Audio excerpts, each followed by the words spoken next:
നല്ല പടമാണ്. മമ്മൂക്ക പടം നല്ല അടിപൊളി. ഇത് മമ്മൂട്ടി ഫാൻസിന് വേണ്ടിയിട്ടുള്ള സിനിമയാണ്, സാധാരണ പ്രേക്ഷകന് വേണ്ടിയിട്ടുള്ള സിനിമയാണ്. എങ്ങനെയാണ് ഇത്? പ്രേക്ഷകർക്ക് വേണ്ടിയുള്ള പടമാണ്. It was A really good movie. BGM, cinematography, videography എല്ലാം ഓൺ പോയിന്റ് ആയിരുന്നു. സ്ക്രിപ്റ്റും ലൈക്ക് ട്വിസ്റ്റൊക്കെ ഉണ്ടായിരുന്നു. ആ ട്വിസ്റ്റിൻ്റെ ടൈമിൽ കറക്റ്റ് ആ ഒരു BGM കറക്റ്റായിട്ട് സിങ്ക് ആയിട്ടുണ്ട്. ആ ഫാമിലി കാണാൻ മാത്രമല്ല മെസ്സേജും അതിൻ്റെ ഇടയിൽ കൂടെ അവർ തരുന്നുണ്ട്. മമ്മൂട്ടിയുടെ പീക്ക് വില്ലനിസം കാണിച്ചിട്ടുണ്ട്. കൊള്ളാം, നന്നായിട്ട് ചെയ്തിട്ടുണ്ട് മമ്മൂട്ടി. വിനായകന്റെ ആക്ടിങ്ങും നന്നായിട്ടുണ്ടായിരുന്നു. വിനായകൻ അടിപൊളി, ത്രില്ലറായിട്ട് തോന്നിയ ഫാമിലിക്ക് വന്നിരുന്ന് കാണാൻ പറ്റുന്ന മൂഡിലുള്ള പടമാണ്. എങ്ങനെയാണ്? ഫാമിലിക്ക് വരാൻ എല്ലാവർക്കും വന്ന് കാണാം. അടിപൊളി പടം. BGM ഒക്കെ അടിപൊളിയായിരുന്നു, ഡയറക്ടറൊക്കെ അടിപൊളിയായിരുന്നു. മമ്മൂട്ടിയുടെ പടമാണ്. കാരണം മമ്മൂട്ടി നോർമൽ ഒരു റോൾ ചെയ്തിട്ടുണ്ടെങ്കിൽ നമ്മൾ ഇത്രയും ഓക്കെ പോലീസ് റോളൊക്കെ മമ്മൂട്ടി ചെയ്യുന്നതെന്ന് പറയും. പക്ഷേ ഇതെന്ന് പറഞ്ഞാൽ മമ്മൂട്ടിക്ക് ഒരു വേറൊരു ഇത് ചെയ്യാൻ പറ്റുക പറഞ്ഞാൽ നമുക്കതൊരു ശരിക്കും അതൊരു എക്സ്പീരിയൻസ് ചെയ്യാൻ പറ്റും. മമ്മൂട്ടിയുടെ വിനായകന്റെ കംബാക്ക് ആണ്. ഓഫ്കോഴ്സ് മമ്മൂട്ടി നല്ലൊരു റോൾ തന്നെ ചെയ്തിട്ടുണ്ട്. നല്ലായിരുന്നു, രണ്ടുപേരും നന്നായിട്ട് സ്കോർ ചെയ്തു. വിനായകൻ സൂപ്പർ. ഫാമിലിക്ക് കാണാൻ പറ്റുന്ന സിനിമ, എല്ലാ ഓഡിയൻസിനും പറ്റുന്ന നല്ല മൂവി. വേറെ ആരും ഇങ്ങനത്തെ പടം എടുക്കൂല. ഭയങ്കര ചാലഞ്ചിങ് ആയിട്ടുള്ള ഒരു പടം. അടിപൊളിയായിരുന്നു, ഇഷ്ടമായി. നല്ല ഫിലിമാണ്.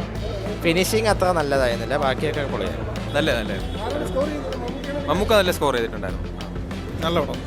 കുഴപ്പമില്ല, കൊള്ളാം. മമ്മൂട്ടി അപാര പടം കേട്ടോ. ഇങ്ങനെ ഒരു നടൻ ഇന്ത്യയിലില്ല. അതുപോലെ വിനായകന് ഈ റോള് കൊടുത്ത് അപാരം. എനിക്ക് ഭയങ്കര ഇതിൽ എനിക്ക് ഇരിക്കാൻ കഴിഞ്ഞു.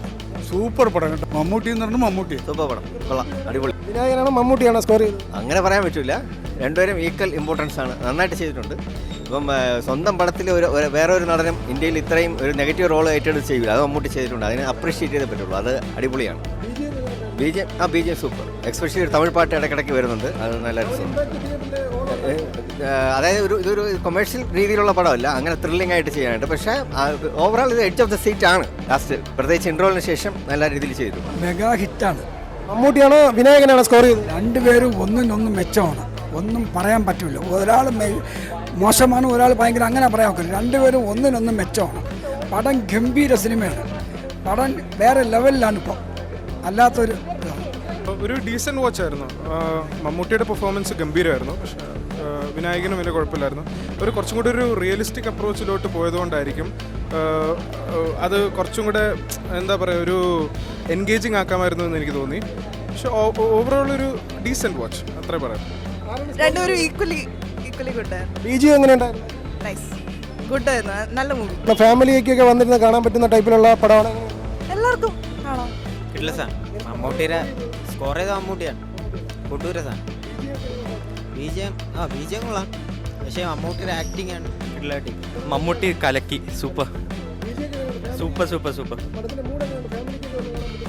എല്ലാവർക്കും കാണാൻ പറ്റും. കൊള്ളാം. അറിഞ്ഞിരിക്കേണ്ട കുറച്ച് കാര്യങ്ങളുണ്ട്. ആരെങ്കിലും ട്രാപ്പിൽ വീഴുന്നു പോകാതിരിക്കാനുള്ളൊരു ഇതുണ്ട്. വിനായകൻ കൊള്ളാം. രണ്ടുപേരും മമ്മൂട്ടിയുടെ നല്ല നെഗറ്റീവ് റോൾ അടിപൊളിയായിട്ട് ചെയ്തിട്ടുണ്ട്. വിനായകനും അടിപൊളിയായിട്ട് ചെയ്തിട്ടുണ്ട്. അത് രണ്ടുപേരും നന്നായിട്ട് അഭിനയിച്ചിട്ടുണ്ട്. BGM ഒക്കെ എങ്ങനെയുണ്ടായിരുന്നു? BGM ഒക്കെ ഭയങ്കര ഒരു ഇതില്ല, ഫ്ലാറ്റ് പിച്ചായതുകൊണ്ട് BGM അതിൻ്റെ ഇതിൽ തന്നെ പോയായിരുന്നു. സിനിമയുടെ മൂഡ് എങ്ങനെയുണ്ടായിരുന്നു? ഫാമിലിക്ക് വന്നിരുന്ന് കാണാൻ പറ്റുന്ന ഒരു ത്രില്ലർ? കുഴപ്പമൊന്നുമില്ല, എല്ലാവർക്കും കാണാം, കുഴപ്പമൊന്നുമില്ല.